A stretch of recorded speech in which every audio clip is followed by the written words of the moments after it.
Was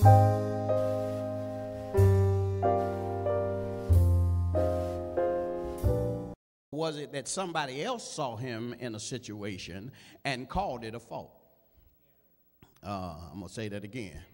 Was he overtaken by some great sin, or had somebody seen him doing something and they thought it was a fault? He says that whatever the case may be, if you consider yourself spiritual, you should restore one. In other words, I don't want to tear you down in your fault, but I want to lift you up. I don't want to discourage you in your fault, but I want to encourage you that God is still on your side. I want you to know that even though you've made a mistake, even though you may have fallen short, even though you may have not done all that God has asked you to do, I want you to know that God still loves you. He still cares about you. And he died just for that same fault that you just had. I wish I had some help in here. And too many times we beat up on folks when they make a mistake. Instead of lifting them up, we want to tear them down. He says, now watch this, he says you have to be careful when you do that, because every time you become judgmental of somebody else, then you open up the door for the devil to attack you. It's right in the text. Consider thyself, lest thou also be tempted. Watch this.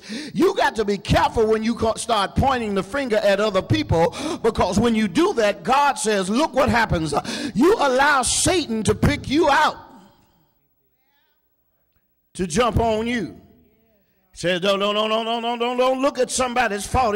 Even if you think it's a mistake, don't you look at it as an opportunity for you to prove how smart you are. I know somebody think I'm making it up, but to keep reading the text, he says, bear ye one another's burdens and so fulfill the law of Christ. Now watch this, verse 3. If a man think himself to be something when he is nothing, he deceiveth himself. What are you trying to say, Reverend? You better be careful about how much you think you really know.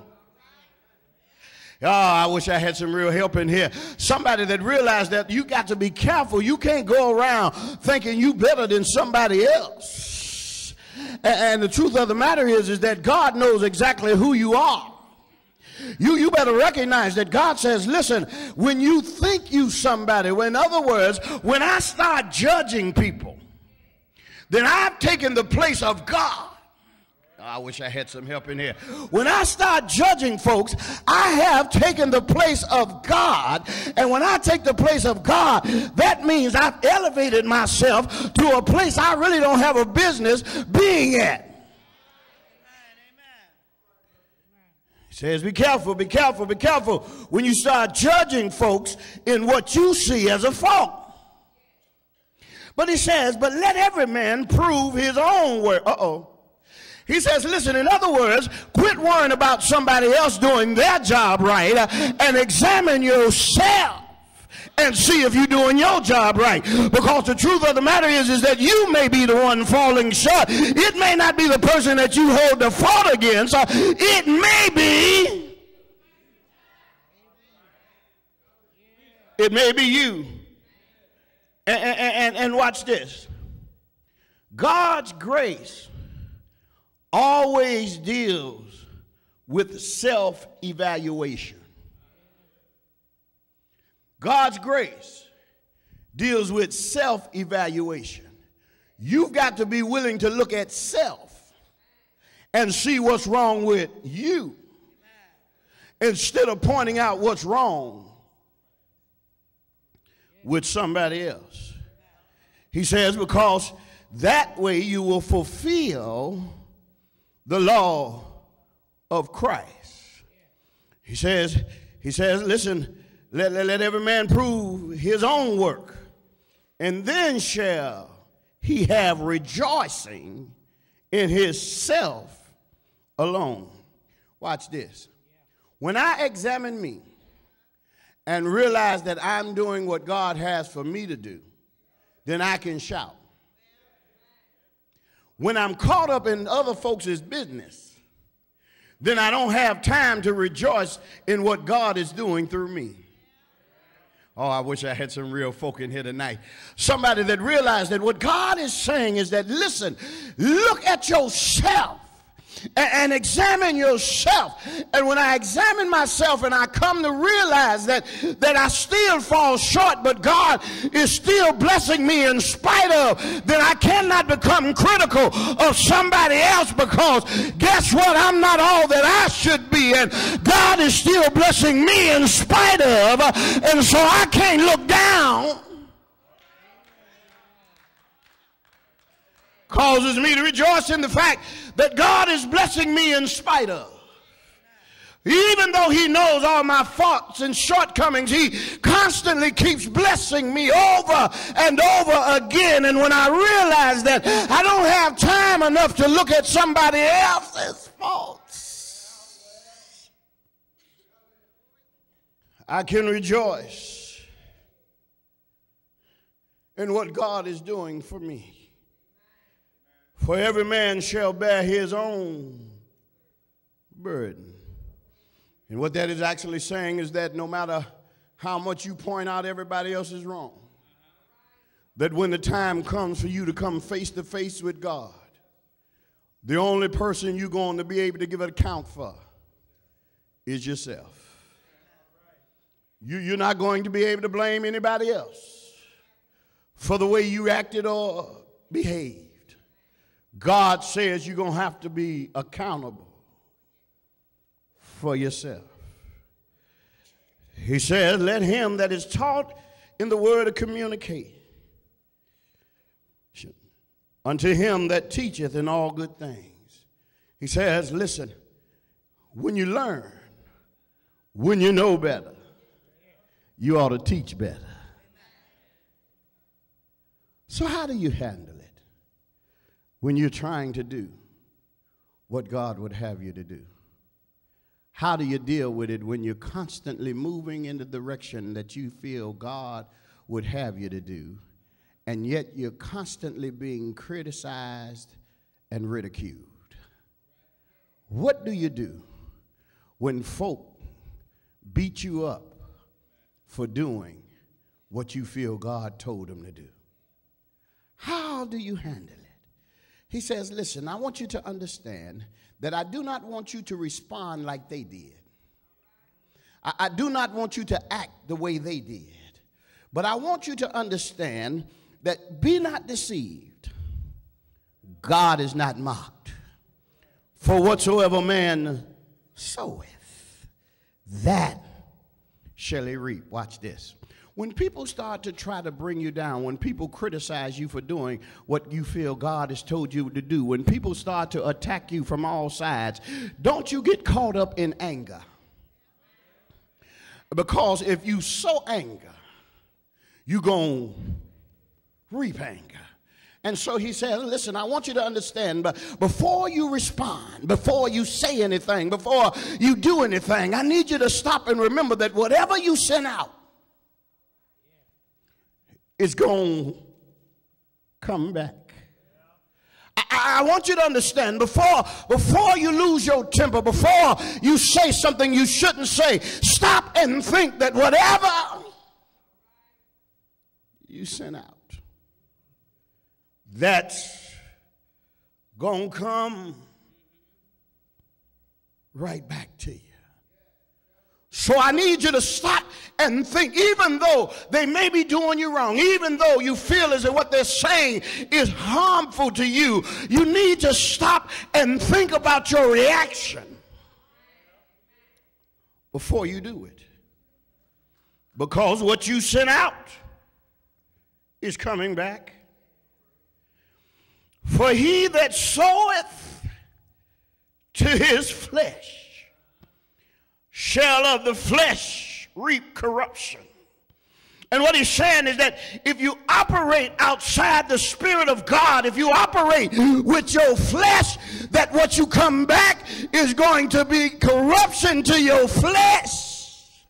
Now I come to help some church folk tonight that need to realize that every time you let your flesh operate, you put yourself in a position for God to come back at you the same way.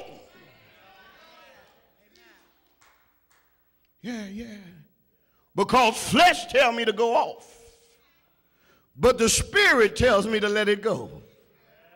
Flesh tells me to cuss them out, but the Spirit tells me, no, there's no blessing in operating in the flesh. It says, if you sow to your flesh, that you're going to reap corruption to your flesh. So he says, I want you to think about it. Before you sow to your flesh, why don't you think about sowing to the Spirit? And the Spirit shall reap everlasting life.